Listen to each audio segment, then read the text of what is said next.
네, 뉴욕장이 방금 전 마감이 됐습니다. 현지 연결해서 상황 살펴보도록 하겠습니다. 네, 신한글로벌 김선영 연구원 연결하겠습니다. 연구원님, 안녕하십니까? 예, 안녕하십니까. 김선영입니다. 네, 뉴욕 3대 지수 어떻게 마감됐는지 스케치해 주시죠. 예, 오늘 뉴욕 증시 좁은 범위의 등락을 보인 후 3대 지수 모두 상승 마감에 성공했습니다. 재정 절벽 협상이 답보 상태인데다 내일 개장 전 발표되는 노동부의 11월 고용 지표를 앞둔 관망세에도 불구하고 증시의 상승 모멘텀이 이어졌는데요. 먼저 어제 최근 4년간 최악의 주가 급락을 보였던 애플이 개장 초 한때 $519 선이 붕괴되기도 했지만 이후 빠르게 반등해 결국 1.5%가 반등하면서 마감된 것이 투자 심리에 큰 도움을 주었습니다. 여기에 유럽 중앙은행 ECB가 기준금리를 동결하고 경제 전망을 하향 조정하면서 단기 유동성 지원을 6개월 연장키로 했다는 보도가 증시의 또 다른 호재였습니다. 한편 오늘 애플 주가 반등에 대해서 시장 전문가들은 지난 이틀간의 급락에 따른 저가 매수세와 팀 쿡 CEO가 오늘 MBC 방송과의 인터뷰에서 애플 TV 관련 언급을 한 것이 투자 심리에 안정을 줬다고 분석을 하고 있습니다. 한편 주가 지수는 내일 발표될 노동부의 11월 고용 지표 결과를 보고 가자는 관망세가 짙어지면서 장중 확실한 방향을 잡지 못했지만 장 막판 매수세가 몰리는 모습 보였습니다. 오늘 업종별로는 반도체를 비롯한 IT 업체를 비롯해 항공사와 금융업, 어페럴, 신용카드 등이 상승했고 반면 운송업종과 바이오 업체, 유틸리티, 의료보험사 등이 하락했으며 마지막으로 10년 만기 미국의 국채 수익률은 어제보다 하락한 1.58%를 기록했습니다. 자, 계속해서 이슈와 특징 종목 좀 보도록 하겠습니다. 이 스타벅스 커피가 영국 여론의 비난 결국 견디지를 못하고 향후 2년간 2천억 파운드의 세금을 내기로 했다고요. 자세한 소식 전해주시죠. 그렇습니다. 영국에서 편법을 사용해서 세금을 내지 않았다는 비난에 시달리던 스타벅스 커피가 결국 영국 정부에 세금을 내기로 했습니다.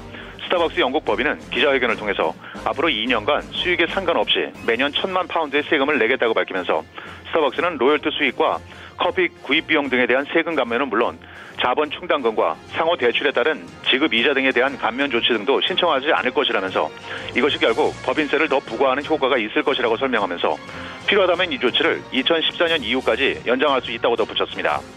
스타벅스는 1998년 영국 진출 이후 총 30억 파운드의 매출을 기록했지만 법인세는 860만 파운드만 납부한 것으로 알려지면서 여론에 커다란 비난을 받은 바 있습니다. 오늘 주요 종목별 움직임입니다. 피자헛과 KFC의 모회사인 연브랜드의 CEO가 내년 후반기 중국 매출 신장에 대해 긍정적인 전망을 한 데 따라 주가가 1.5% 올랐습니다. 소셜게임 업체 진가는 네바다 주정부에 도박 영업을 위한 라이센스 요청을 했다는 소식에 8% 크게 올랐고 미국 2위의 슈퍼마켓 체인인 세이프웨이는 당초 1월 초 지급될 예정이던 분기 배당금을 올 연말로 앞당겨 실시하겠다고 밝혀 2% 상승했습니다. 신용평가사 스탠다드앤푸어스가 신용등급을 상향 조정했다는 소식에 라스베가스 최대 카지노 업체 MGM이 10% 급등했고 반면 남성 정장 판매체인 맨스 웨어하우스는 예상에 다소 미치지 못한 실적 발표에 3% 하락했으며 마지막으로 건강식품업체인 라이프벤테즈는 부작용 위험을 이유로 자사의 노화 방지 영양제에 대한 대규모 리콜을 실시한다는 소식에 주가는 17% 급락세 보였습니다. 네, 이어서 경제지표 살펴보도록 하겠습니다. 주간 신규 실업수당 청구 건수가 발표됐는데요. 호조세를 띄었죠. 내용 짚어주시죠.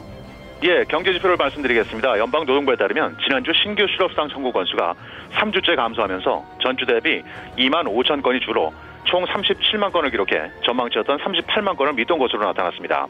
하지만 이 같은 청구 건수 감소는 허리케인 샌디 피해가 컸던 중부와 대서양 인접 지역의 청구 감소에 따른 것으로 추세를 보여주는 4주 이동 평균 건수는 전주보다 오히려 2,250건이 증가한 40만 8천 건을 기록해 1년 2개월 만에 최고 수준으로 올라서면서 고용 경기가 여전히 부진함을 보여주고 있습니다. 마지막으로 내일은 노동부의 고용지표와 더불어 미시간 대학의 소비자 태도지수 그리고 연준의 10월 소비자 신용이 발표될 예정입니다. 지금까지 미국 현지에서 김선영입니다. 네, 김선영 연구원님 오늘 말씀 감사합니다. 네, 감사합니다.